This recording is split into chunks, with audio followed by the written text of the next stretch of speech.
Still rolling? I have more tricks up my sleeve. Okay.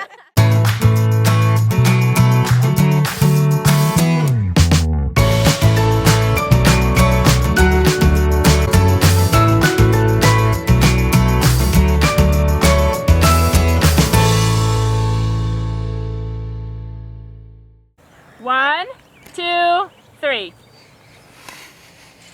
Yeah, it's kind of fun. You know what? Connor had his legs apart and it was... Hey, it's Becky, and here at Becky Higgins, everything that we do is centered around cultivating a good life and recording it. Today I'm going to be sharing one of my very favorite photo tips. Have you ever tried to get the perfect silhouette shot and you just can't seem to get it right? Turns out you are not alone. A lot of people have been asking, how do you get that perfect silhouette shot? Every single time I share one of my silhouette shots on social media, people are asking, how did you get that? That is exactly what we're going to be sharing today. I'm excited to share with you my top 7 tips for success in taking silhouette shots. I have learned that for years of taking pictures with my iPhone, and I'm totally amateur, you can totally take awesome pictures with this thing. You don't have to have a fancy DSLR with all of the bells and whistles to get fantastic shots.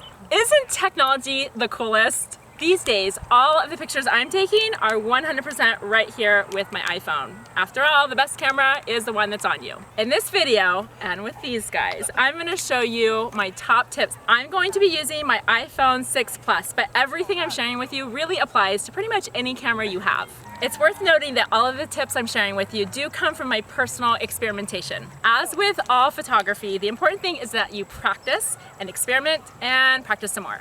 You might find when you try this for yourself and you experiment with these tips that you want to just try things for yourself and maybe mix things up, and that's okay. We can still be friends. I'm happy to share all of these tips with you. Consider it a little cheat sheet so that you don't have to go and figure it out on your own. Let's get started.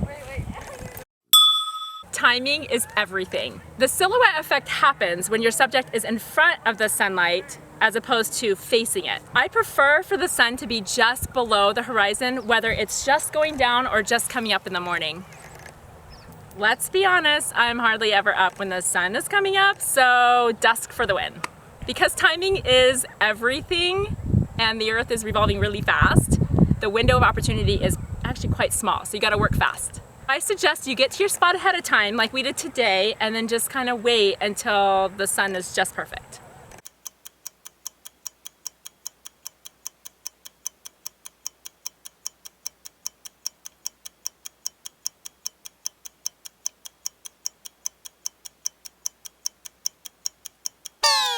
By the way, make sure that flash is turned off because that flash is not invited to your silhouette party.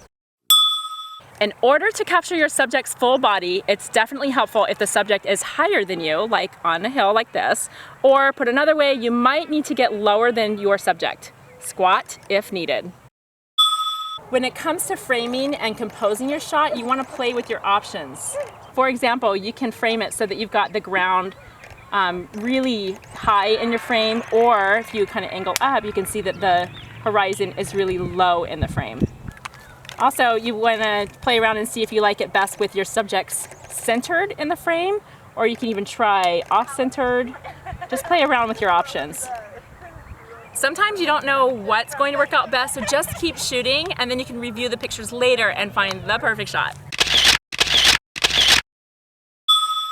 All right, so in order for your subject to have a distinct shape and outline, Caitlin, go ahead and go to your right. See how she was in front of the tree? Now if I have her scoot over, you can see more of her shape. So think about it, bodies overlapping or trees behind your subject, these things don't work because it's actually visual clutter. So use those limbs, flex those muscles, have them kick, have them jump, use the arms, legs, fingers, hey, whatever they've got. In order to get the best, prettiest, most colorful sky, you want to make sure that you're metering to the sky. So with my iPhone 6 Plus, I'm going to tap where I want to see the color. You see that? It makes a huge, huge difference. So again, if you are tapping off of the sky, it's going to blow it out. If you tap on the sky, even when your subjects are in place, you're going to see the colors that are meant to be seen. By the way, if you have an overcast sky, sorry, but it just never seems to work for me. All right, tip 6 is all about rapid fire, guys. I'm just gonna hold that shutter down while Caitlin's doing her move, and you're gonna see how it captures lots of pictures. All right, Caitlin, you ready? 1, 2, 3. Perfect. Super easy. You can see this burst got 7 photos. I'm going to tap on select, and you can literally just go through and go, which ones do I like best? I can see those got blurry back here. I think that is the winner right there. So I tap on that, hit done, keep only 1 favorite. Perfect. The last piece of that perfect finishing touch that you want to add to your photo is the magic that comes from photo editing, which of course can happen right there with the tap of your finger in your phone. Technology seriously is amazing. There are a ton of photo editing apps. I'm going to show you Pick, Tap, Go. You just pick your photo like this, and then you tap on the filter that you want. I'm going to go lights out just to make it a little bit more dramatic. And look at this, you guys can actually use this scale to get it where you want. Slide up again if you want to add another filter. I'm liking faux fi, I can see it there live. Get it to where you want, and then you go, and that's when you save it to your camera roll. That's it, friends. It's really that simple. Here's a quick recap on what we're doing. Number 1, timing is everything. Number 2, elevate the subject. Number 3, experiment with composition. Number 4, watch your shapes. Number 5, tap on the brightest spot in the sky. Number 6, rapid fire for action. And number 7, add that finishing touch with a little bit of photo editing. So clearly it's getting dark and I'm out of light. So this is the end of everything I wanted to share with you. Thank goodness we got it all on time. As always, thank you so much for watching. See you next time.